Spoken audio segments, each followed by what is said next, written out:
जय हिंद, वंदे मातरम। दोस्तों, बहुत बहुत स्वागत है आप सभी का न्यूज इंडिया में। और अभी तक आपने इस वीडियो को लाइक नहीं किया तो लाइक कर लीजिए, और चैनल पर नए हैं तो चैनल को सब्सक्राइब कर लीजिए, साथ में बेल आइकन भी प्रेस कर लीजिए और वीडियो को ज्यादा से ज्यादा शेयर कीजिए। और आप किस राज्य शहर से न्यूज को देख रहे हैं कमेंट में जरूर लिखें। तो चलिए बढ़ते हैं खबरों की ओर।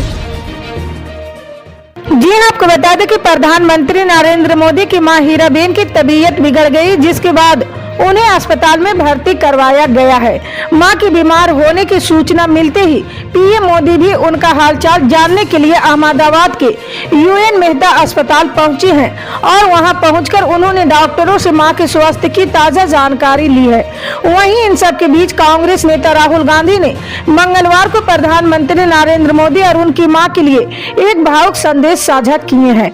उन्होंने ट्वीट कर पीएम मोदी की मां के शीघ्र स्वस्थ होने की कामना की है। जी हाँ, पीएम मोदी की मां की तबीयत की जानकारी लगते ही कांग्रेस नेता राहुल गांधी ने ट्वीट कर उनका ढाढ़स बढ़ाया है। राहुल गांधी ने ट्वीट करते हुए लिखा कि एक मां और बेटे के बीच का प्यार अनंत और अनमोल होता है। पीएम मोदी जी, इस कठिन समय में मेरा प्यार और समर्थन आपके साथ है। मैं आशा करता हूँ आपकी माताजी जल्द से जल्द स्वस्थ हो जाएंगे।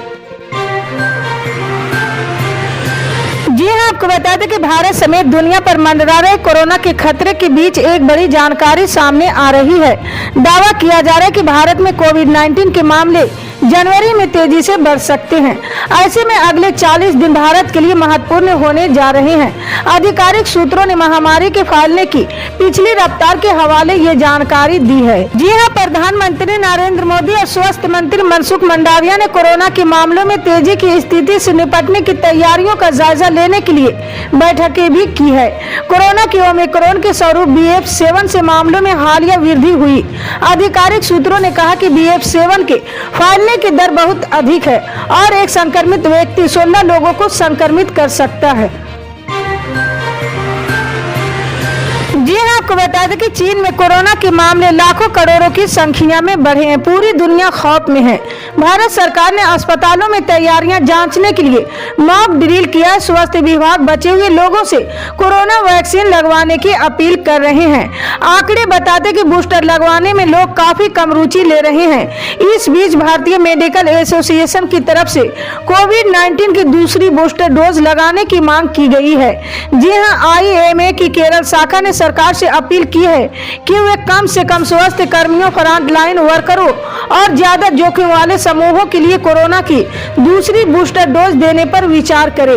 IAM के राज्य सचिव AK रवि कुमार ने कहा कि वैसे बहुत से लोगों को संक्रमण हो चुका होगा और इम्यूनिटी बढ़ गई होगी, लेकिन केस अचानक बढ़ने पर ज्यादा लोगों को खतरा बना रहेगा।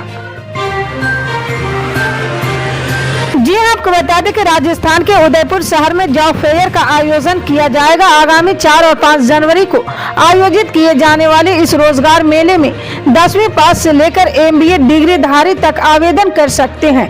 खास बात यह कि इसमें उम्र की कोई सीमा नहीं रखी गई है। 18 वर्ष की उम्र से अधिक वाला कोई भी व्यक्ति इस जॉब फेयर में नौकरी हासिल करने के लिए आवेदन कर सकते हैं। जी हाँ, आपको बता दें कि महाराष्ट्र के पूर्व गृह मंत्री और NCP नेता अनिल देशमुख बुधवार को जेल से रिहा हो गए हैं। मुंबई में आर्थर रोड जेल के बाहर उनका स्वागत हुआ है। देशमुख के रिहा होने से पहले ही उनके समर्थक जेल के बाहर मौजूद थे।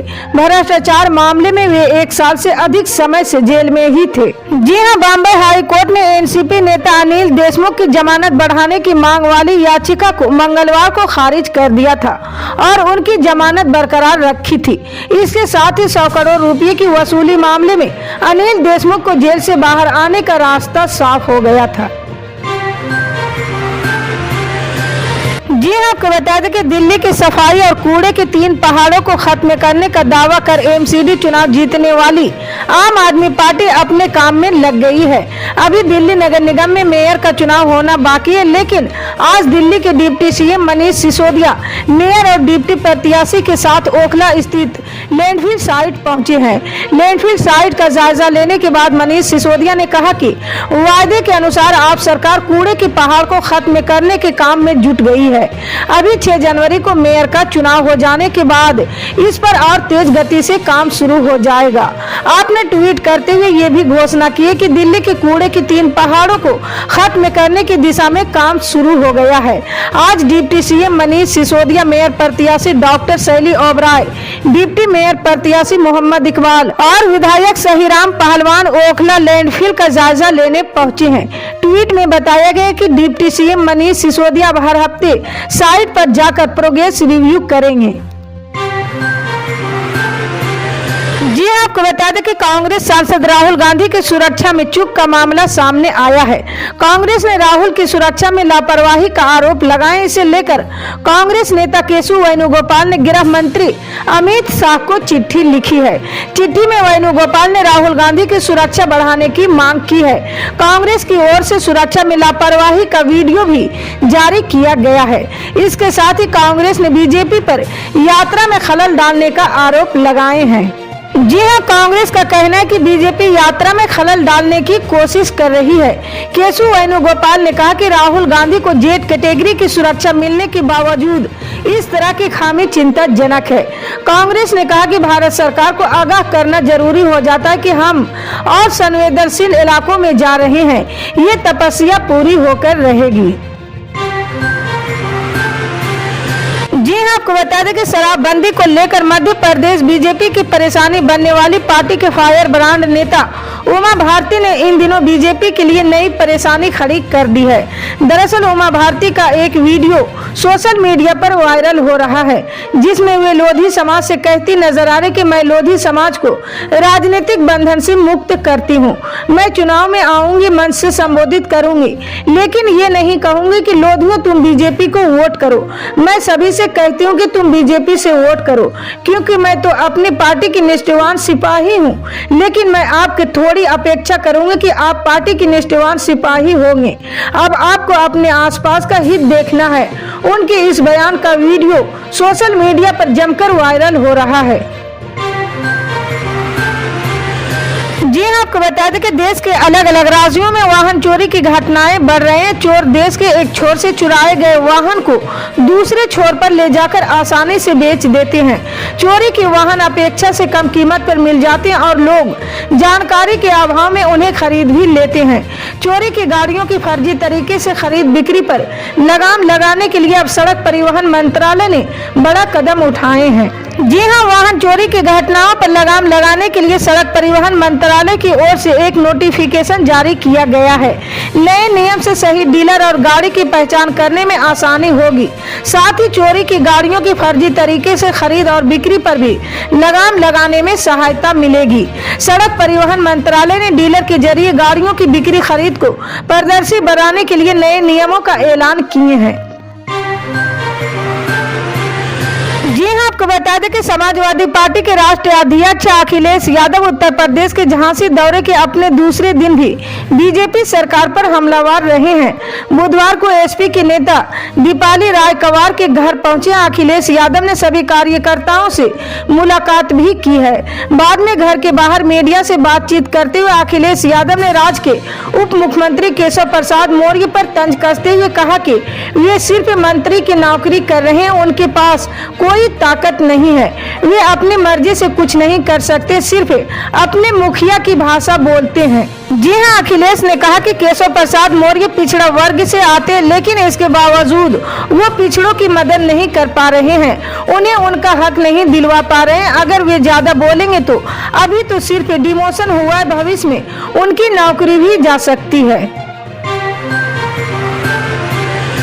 जी हाँ, आपको बता दें कि इन दिनों महाराष्ट्र कर्नाटक के बीच सीमा विवाद काफी सुर्खियां में है। अप्रैल मई में कर्नाटक विधानसभा का चुनाव भी होना है। जी हाँ, दोनों ही राज्यों में बीजेपी सरकार में केंद्रीय गृह मंत्री अमित शाह भी इस मुद्दे पर महाराष्ट्र के मुख्यमंत्री एकनाथ शिंदे और कर्नाटक के मुख्यमंत्री बसवराज बोम्मई से चर्चा कर चुके हैं।